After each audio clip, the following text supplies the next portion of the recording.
Qinisile, qinisile ngempela qinisile ngempela. Sawubona buthi. Yebo bhuti, Unjani namuhla? ngiyaphila lamuhla unjani wena? Niyaphila kakhulu. Uyaphi namuhla?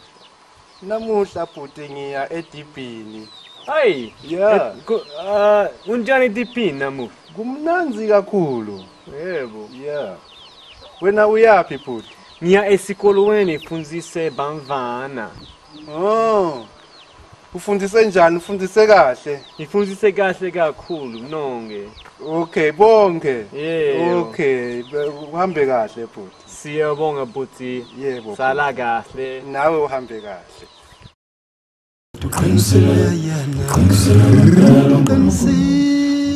During PST, language classes were a huge part of the training, oftentimes overwhelming. The classes, because there's such a short period in PST to learn the language, it's not going to be like any other class that you've ever taken for language. It is a bullet train course for language, which is sometimes frustrating and overwhelming, but you realize at the end of the day that you can speak a lot more siSwati than you think you can. In terms of learning siSwati, I didn't do very well in the formal language training that we were given from Peace Corps. It just wasn't my style of picking up the language. And I've improved over the 18 months that I've been here, just through experience, talking with my family, picking up words here and there. It's certainly a challenge, and the people that put more effort into it get more out of it and are much better because of it. But it's also, you know, just by being here, you pick things up.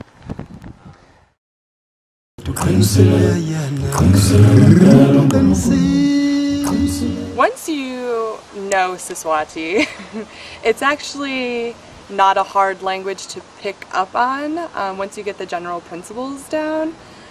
We're lucky that it's really a phonetic language, so spelling siSwati, once you get, you know, the little characters down, it's really quite phonetic.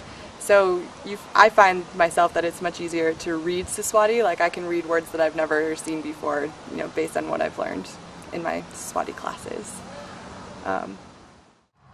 So in high school and college, I studied Latin and Spanish. And siSwati, in terms of the technical knowledge and learning verbs and nouns and all that stuff, it's much more difficult in my experience.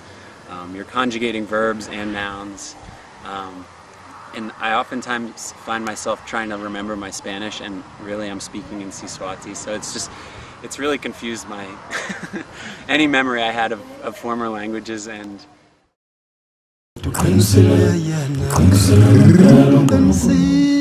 so with English being so common, some volunteers use that as an excuse to not pick up the language or not put as much effort into it, but you're really rewarded by learning siSwati, even some of the basic terms, the greetings.